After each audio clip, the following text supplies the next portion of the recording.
will strike down upon thee with great vengeance and furious anger any of those who attempt to warn my wretched soul, and equally that of my beloved, sweet soulmate Catherine.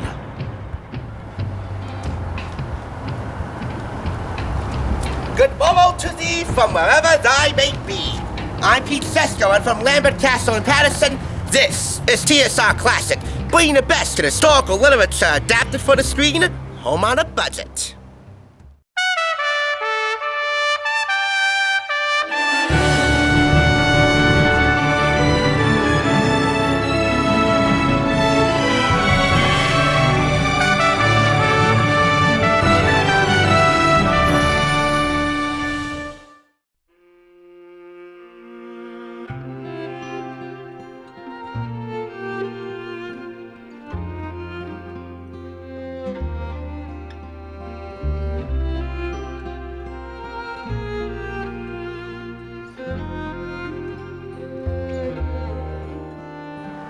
Literary, film, and television critics alike all claim that any small screen or silver screen adaptation of Emily Brontë's Wuthering Heights, one of the most historically controversial novels ever to be published, is no masterpiece and is subject to automatic critical skewering, whether it be William Wyler and Samuel Goldwyn's 1939 Oscar-winning adaptation, or Ray Fiennes and Juliette Binoche taking on Catherine and Heathcliff.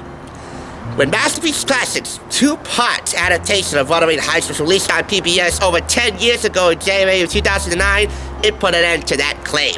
To understand this adaptation's brilliance, you need to understand the book itself and how it came to be about and why it's so controversial. And who better to explain that than Masterpiece Classic's queen of a host, Laura Linney. Emily Brontë was a clergyman's daughter. She grew up in a remote part of England.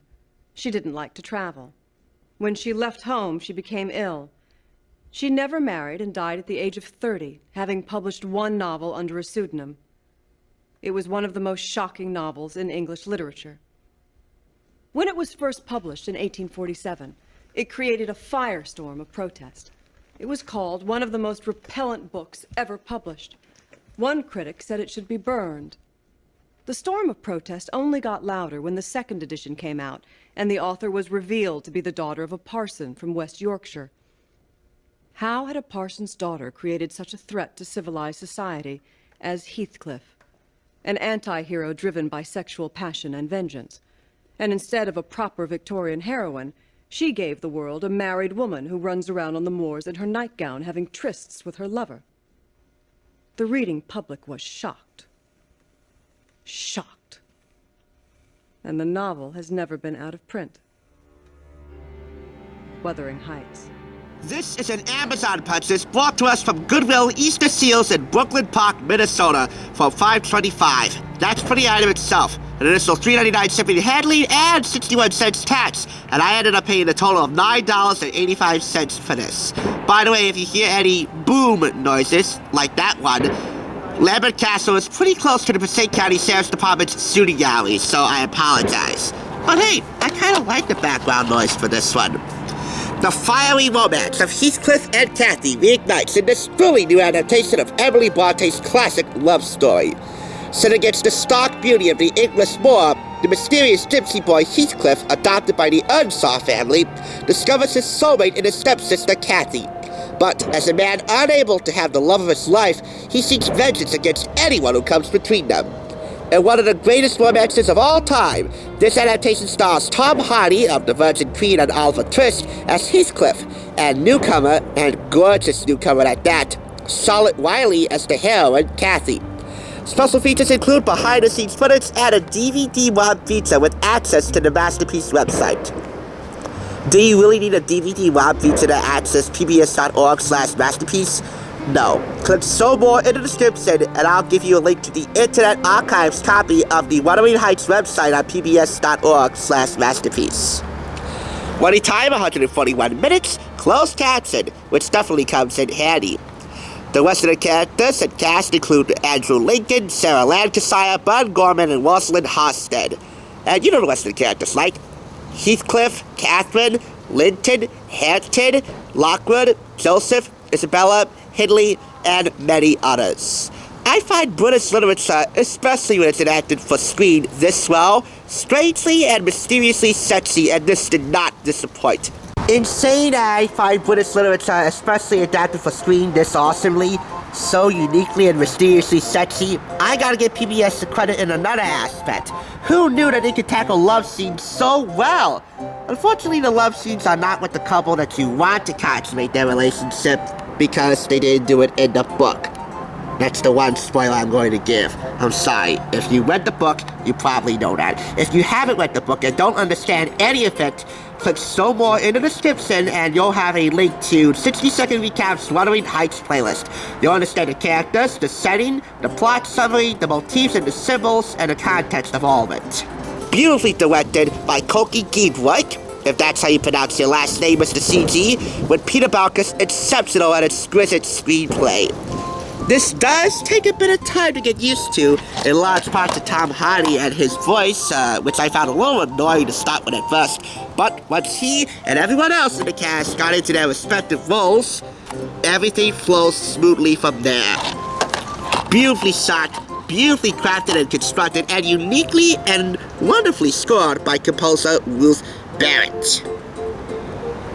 This is one of the better adaptations of Wuthering Heights that you and I will ever see. And this is actually my introduction to Wuthering Heights because I've never seen this or any other adaptation, silver screen or small screen, before up until this point. And I also like this. Your purchase supports quality PBS programming. To purchase other public television programs, visit soundpbs.org. This retails $24.99 on soundpbs.org and by calling 1-800-PLAY-PBS, I assume. Thank you. The disc is contained. It's divided into 2 parts. Nearly 90 minutes for the first part, and nearly an hour for the second part. So if you got some time on your hands, you might want to give this a go in 2 days, or watch the whole thing if you have 141 minutes to spare in 1 day. Either way, this is exquisite. Nearly perfect, because, well, Tom Hardy's voice is a little annoying when he's projecting it, but all in all, this definitely did not disappoint. By the way, it's important to know while Heathcliff got Catherine in death, in life, as in real life, Tom got solid. After filming concluded, they began a relationship in 2009 and secretly wed in July 2014. They currently reside wherever they reside across the sceptred isle with their 3 children. So you can add matchmaking to PBS's long list of reasons on why they are the coolest public servants you'll ever want to watch. You do need the captions on, because while Peter Bowker's screenplay is exquisite and exceptionally awesome, it is plenty British and plenty hard to understand. If you have the captions on, you will get the gist of all the dialogue. All things considered, I'm giving this adaptation of Wuthering Heights an awesome 4.5 out of 5. It does take some time to get used to, especially in large part due to Tom Hardy, and it helps to have the captioning on. Thank goodness for the media access group at WGBH. But this is making giant strides in the effort to end the claim of Wuthering Heights being unadaptable. You have 2 choices. You can either hang out with your friends and watch this over a couple of nights, or watch the whole thing in 1 night, or have your social status quo greatly diminished, which nowadays is the equivalent of getting hanged in the Victorian era. This is an almost masterpiece. From Lambert Castle and Paterson, thank you for watching, and I'll catch you on the flip side.